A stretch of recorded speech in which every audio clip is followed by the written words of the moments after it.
Hello, Alvin. Hey, How was how was the practice today? Obviously, a day and a half off at least. I know you said the last practice was hard. How was the resumption tonight that y'all are back on the court now?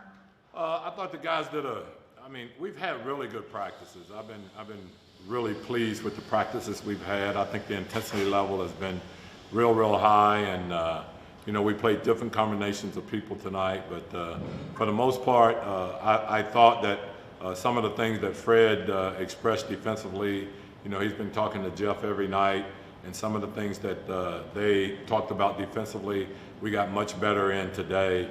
And as far as ball movement, I thought both teams did a great job of moving the basketball today. The only concern is that we had a lot of turnovers today, and some of them are good turnovers where we're trying to do the right thing, but we got to get the unforced errors out of there, and the turnovers where we're trying to do maybe something that is not really there. But for the most part, once again, I thought it was a real spirited practice and a really good practice.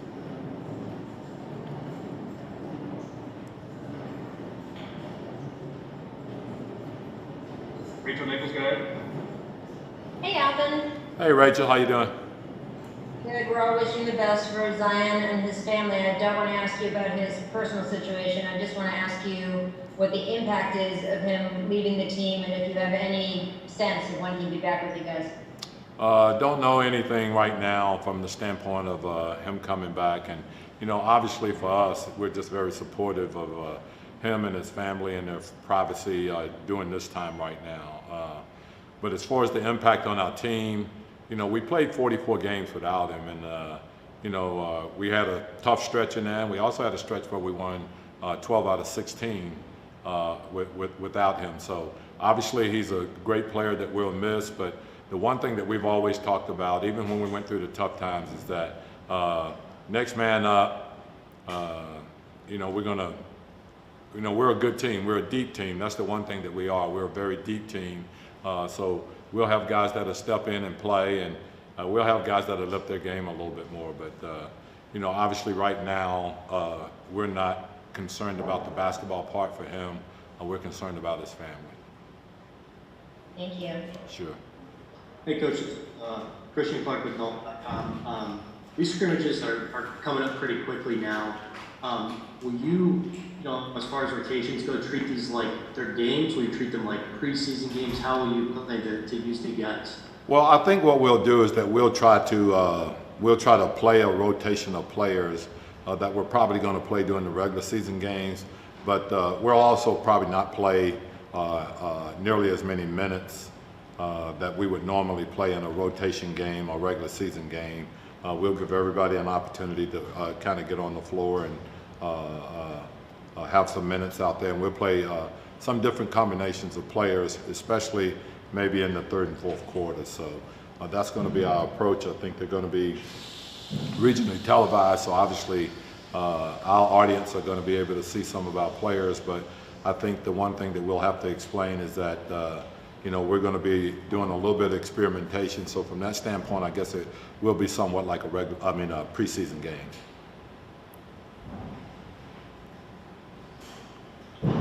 Hi, Coach. This is Ollie Cosell with the Bird Rights. Hi. Were any of you guys, either Coach yourself or the players, able to see Zion before he left the bubble? And did any of you guys say anything special on his behalf at the start of practice or anything like that today? No, we didn't. We didn't. None of us really saw him, but as I said, it was just one of those things that no one could really do anything about. And as I said, we just want to, he's always in our prayers, and his family is in our prayers, and right now that's all we can do. Thank you, Coach. Yeah. Coach, yesterday, Drew announced that he was giving away the rest of his salary, him and Lauren, to start a social justice fund. Just your comments on that and the impact that he's had, in this New Orleans community. Well, I think anybody that knows Drew and anybody that knows his wife know that they're just very special people, and for them to do what they did the other day, and they talked about it a lot, and they prayed about it, and they came to the conclusion that this would be a great thing to do, and I can't tell you, I mean, they're just really quality people, but if you know the parents and if you know any of the other siblings, you know what kind of family this is. And Lauren, I can't say enough about her, the type of person that she is and the toughness that she has and the great mother and the great wife that she is. Drew will tell you right away that he's a really, really lucky guy to have her, and she's just a tremendous person. And so when you put those two together, you got a combination of something really, really great, and they proved it by, you know, what he's doing with donating his salary and the way they're going to use that salary to benefit other people. Thanks, Coach. Sure. What's up, Coach? This is Will Guillory from The Athletic. Hi, You Will. mentioned a few times on these calls about the defense and the work you guys have done. How much coming into the bubble was that a priority, showing some improvement on that end? And what do you think about the job Fred has done, kind of taking on that extra role with Jeff not doing that? Yeah, the defense we really have emphasized. We thought we were trending in the right direction right before the hiatus. We thought we were really solid in what we were doing. Jeff had done a tremendous job with these guys of getting them to believe. And you know, you guys got to understand this. Jeff is still involved every day. You know, for every practice plan, for every defensive station that we set up. Now, Fred taking that role has done a tremendous job. You know, Fred stepped right in. The guys have really taken to him, and you know, we really emphasized some things defensively, and our guys have gone beyond really the call of duty to try to get them done. So I would say, you know, Jeff has done a great job, but Fred stepping in for him has also done a really, really good job from the standpoint of having these guys real active and playing hard defense. And as I said, our goal is to keep the ball out of the paint, and Fred's done a really, really good job of emphasizing that.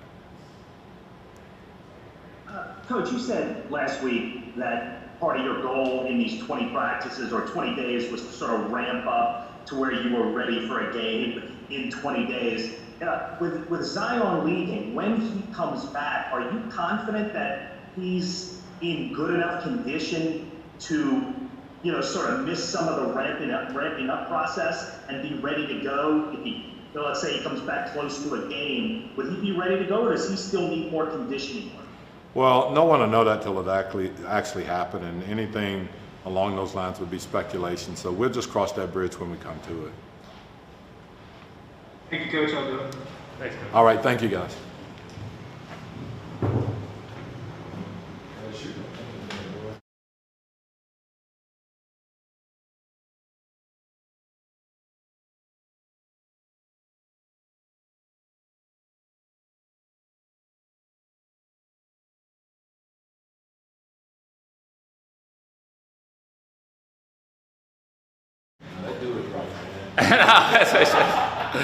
My mom.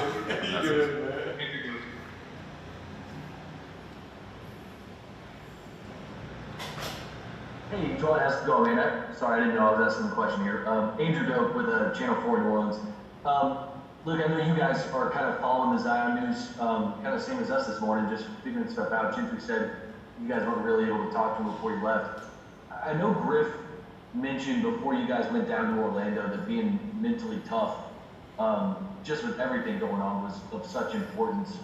Do you have to kind of, does that play into that factor, and do you have to almost operate now as if it's unknown when Zion will come back? And obviously you're thinking about him, but is that kind of how you have to move forward right now? Most of our team, you know, we just coming every day, working hard.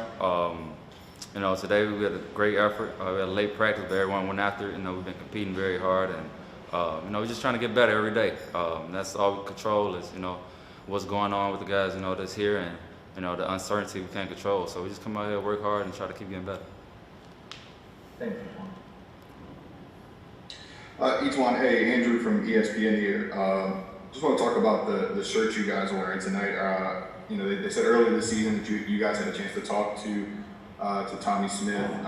What does it mean for you guys, especially right now, considering everything going on, for you guys to be able to you know, just wear these shirts and practice them and do things like that?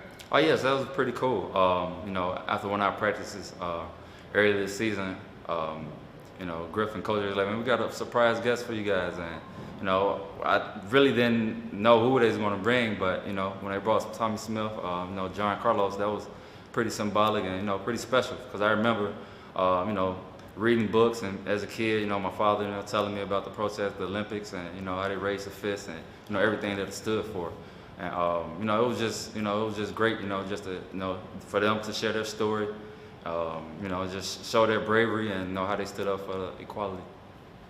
What was that like for you, just having the chance to actually meet them? I mean, I know you talked about, you'd always seen the picture and do stuff like that. What would that mean to you? It meant a lot. That was a real superstars. They sacrificed, a lot of their career, for standing up for what they believed in, and that was something that resonated special with me. Just not being afraid to speak up. Speaking up for what's right, and just trying to be a voice, and just trying to keep better in society. So that was pretty cool. Thanks, E. Yeah. Thanks, E. That's all we got. Peace.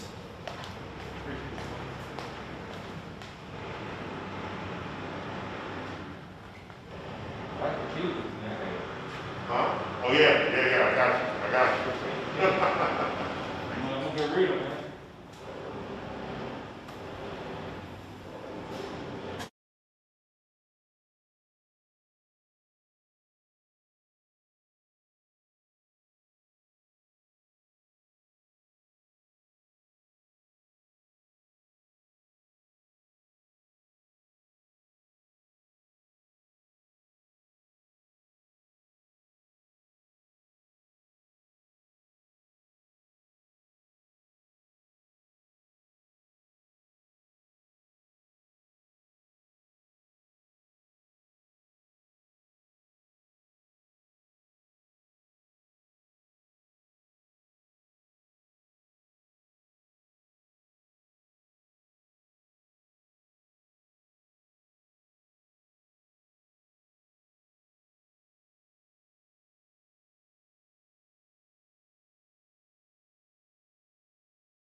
Was yesterday the day off, and what kind of things did you do on the day off? And have you started getting used to life in the bubble? Well, I'm getting used. It looks like a national team training camp, just with a little bit more comfort. So it's pretty cool, honestly. I'm not struggling at all. The only thing, of course, I'm missing is my wife home, and but beside that, I think all European players are used to it, so it's not that difficult. What I did yesterday is, thanks to JJ, that stood me up. I woke up very early in the morning because we were supposed to go play golf, but he texted me that he didn't want to go anymore, but I still set the alarm very early. So I woke up very early and with nothing to do. And I read a book, went to the pool, have some therapy. And last night we had a sort of team dinner just to celebrate Defe's birthday. It was something very, very easy. Nothing, I just hung out with my teammates, and I was on the phone with my wife. That was basically my day off yesterday.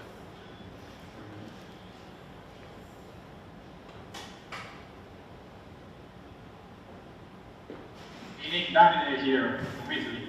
Ciao Davide, yeah, I can hear you. It's a two-part question actually. The first one is, what do you think about the bubble so far, and if you have bring anything unusual with you? And the other one, if you have decided what to put on your jersey, if you have decided something like Yeah. this. So what I've brought, it was my espresso machine, and I really have a barista espresso machine with my coffee and everything, because I like United States of America, but coffee here kind of sucks. And I will have on my on my jersey I will have equality in Italian, so uguaglianza, like Bailey, but it was not done on purpose. It was just a coincidence. Thank you. Hey Nicola, this is Christian Clark with NOLA.com. You guys started this season 6-22, now have a chance to make the playoffs. In your career, even overseas, have you ever been in a situation where the season got off to such a tough start, but there was a dramatic turnaround like this? Is there anything you can compare this to? Yeah, it's part of the job to have up and downs, tough start, but I think we have done a very good job during the season. Unfortunately, because of the virus situation, we had to stop, but I think we can pick up from where we left. So I think we can turn around this season. We have a good schedule. We have 8 games to try to get to the playoff, or at least to the play-in tournament, and so it happens in sports. And I think we have all the quality to do something good.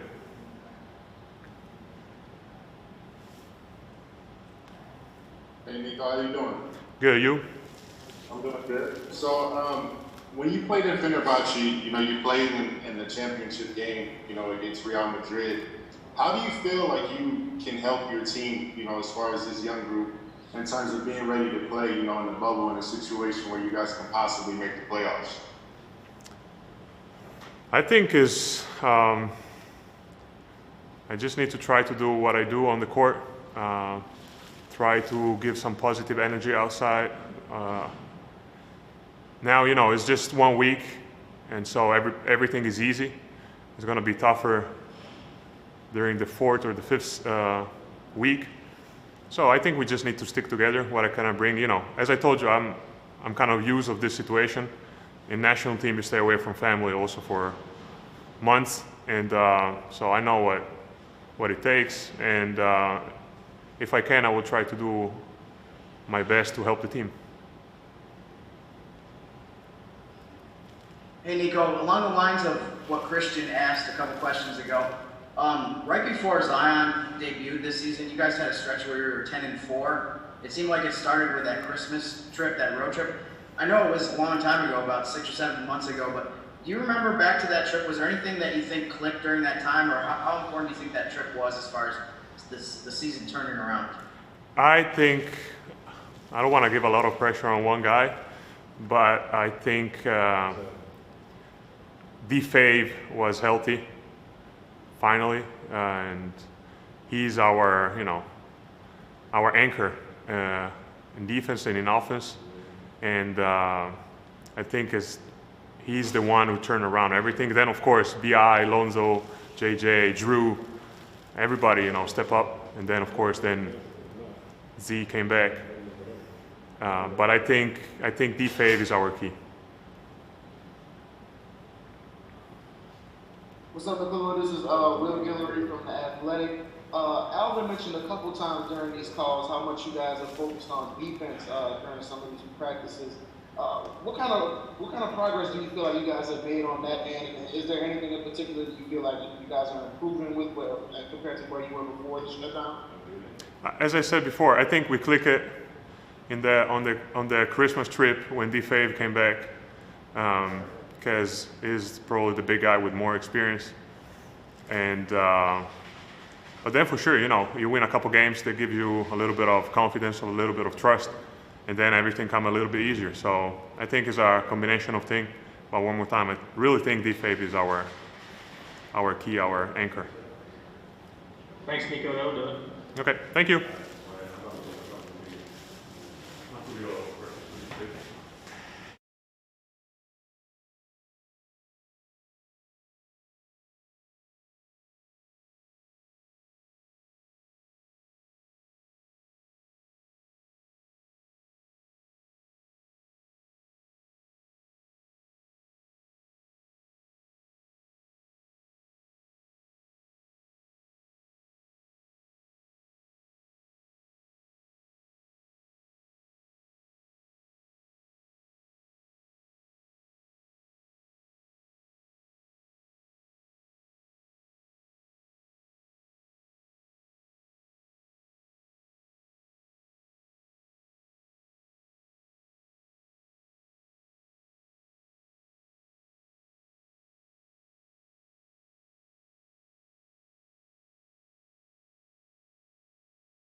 Kind of a question about what you decided to do with your salary. You know, wondering how you think you'll remember 2020, and in that, you know, I think a lot of people will not remember it fondly, but at the same time, it has led to, I guess, a lot of reflection and maybe some personal growth for a lot of people, maybe yourself included. And I just, you know, wonder how you feel about that.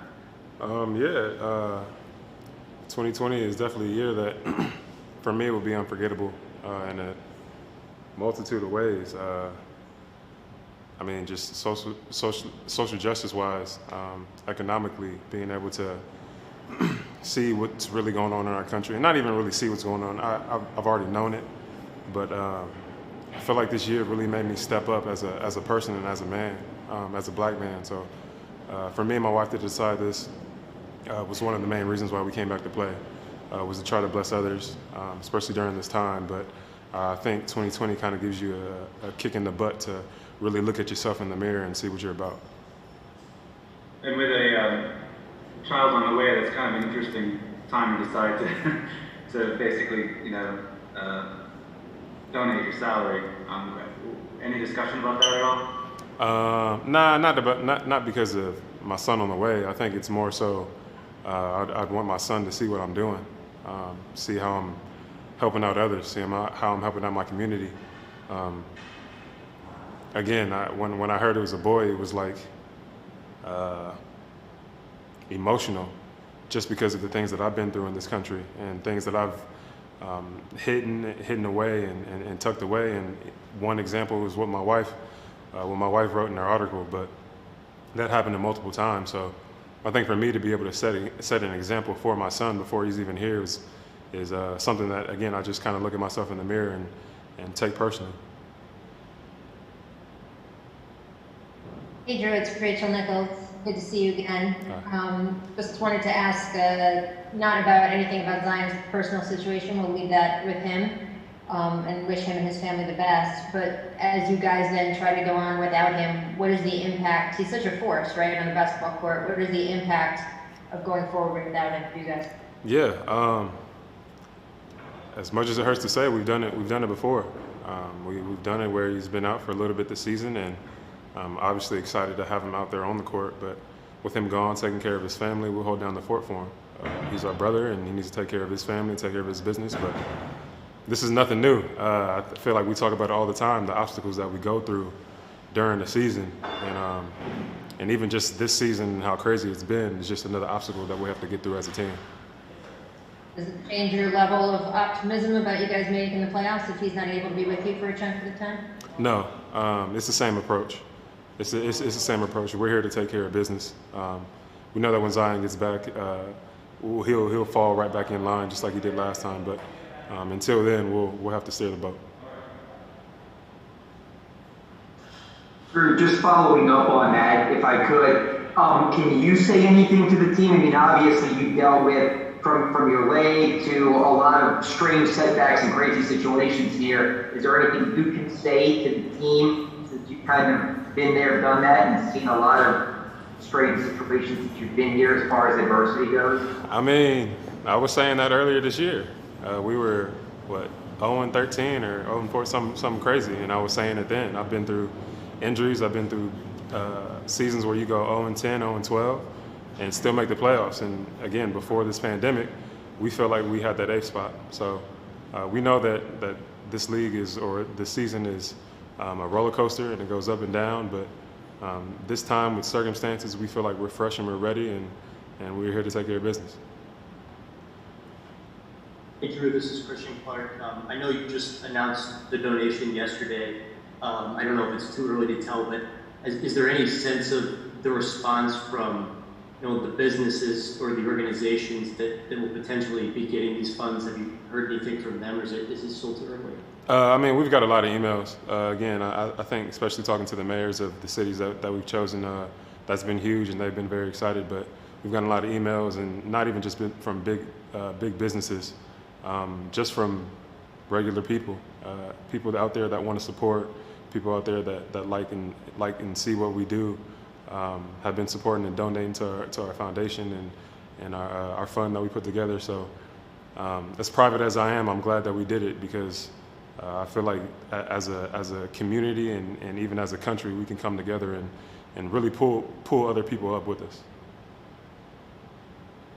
Hey Drew, similar question, but maybe a little bit more specific to, it sounded like you and your wife mentioned small businesses was one of the things that you guys were interested in donating to. Is there a specific reason for why that was something that you guys were motivated to do or something that kind of drove that idea? Right. One is just being in New Orleans, you see the small businesses, you see the hole-in-the-wall restaurants, you see the corner stores, the businesses like that are super successful. And I mean, I'm a foodie, I love food, so I would love to see them to continue to build and stay around. At the same time, I also know that this is a country of opportunity and people need help sometimes building that opportunity or just opening the door. So again, me being blessed enough to make quite a bit of money, giving this away is fairly easy. Thanks. Hey Drew, this is Mark Spears. How you doing, man? I'm all right. Can you talk about the shirt you're wearing and what that means to you? Yeah, I mean, we had the originals, the OGs come in and talk to us when they were up there on that podium when they won first and second. So it was the first and third, 1, 2. But for them to go up there and show Black Power and to protest without even saying a word, I feel like means a lot. And especially as a Black man in sports, this is what I'm here for. I'm here to play just like they were there to run and win. I'm here to do the same thing. And also, over these 3.5 months with this worldwide platform with everybody watching, what do you hope each player uses it for? How do you guys make the best of this platform? Right. I think it's to express themselves, express what they believe in, to make others better, to make yourself better. Again, I feel like even just being here with my teammates has made me better. It's made me care more about other people. And I feel like spreading that love and showing that you care for other people is something that's very, very important, especially in this country at a time like this. So for these next 3 months on this national stage, we want to be able to voice our opinions. Yeah, you might be scrutinized for it, but that's also your opinion. But just know that, I mean, me personally, I'm here for the culture and I'm here to keep building as a country. Thank you. All right, Drew, thank you very much. Thanks. Thanks, everybody. We'll be sending out the video later on.